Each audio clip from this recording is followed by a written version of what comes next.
The South American nation of Chile has elected its new president, and it is a 35-year-old lawmaker, Gabriel Boric, who has now become Chile's youngest ever president. The leftist millennial has won with an unexpectedly large victory over his far-right rival. Boric managed to gather almost 56% of the votes that were cast, in comparison to the 44% of the votes which were cast for the ultra-conservative Jose Antonio Kast. The ultra-conservative lawyer congratulated the president-elect on Twitter even before the final results were officially declared. And Chile's outgoing president, Sebastián Pinera, also spoke with Gabriel Boric to congratulate him.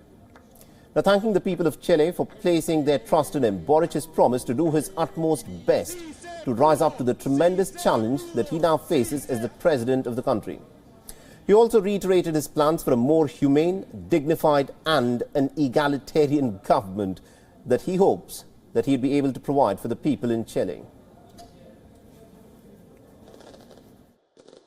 Voy a ser el presidente de todos los chilenos y chilenas, de quienes votaron por mí, de quienes no lo hicieron, de quienes no fueron a votar, porque creo que es importante en este momento que desde la primera magistratura seamos capaces de buscar interpretar a todo Chile.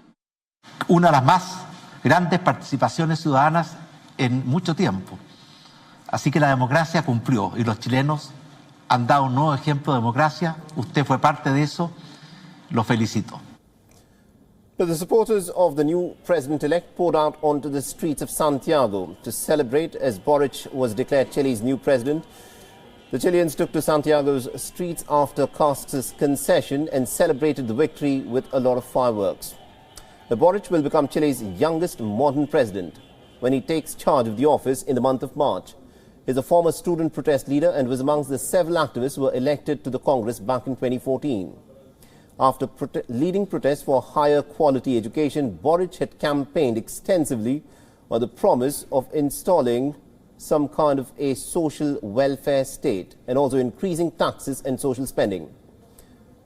It has to be pointed out that Chile is one of the world's biggest income disparities that is witnessed anywhere. Just 1% of the population in the country controls nearly 25% of its wealth.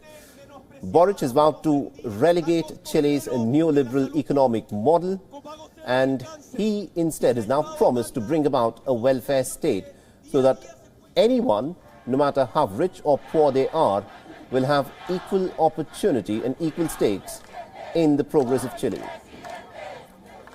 The Boric's victory is likely to be felt throughout Latin America, where ideological divisions have been on the rise amidst the COVID-19 pandemic. Remember, the pandemic has reversed decades of economic gains and has also exposed long-standing deficiencies in the healthcare system and the deepened inequality in the country. Now, Chile at this point of time is going through a lot of changes. Last year, the country had voted overwhelmingly in favor of drawing up a new constitution. The 2020 referendum was in response to the anti-inequality social uprising that was witnessed back in 2019.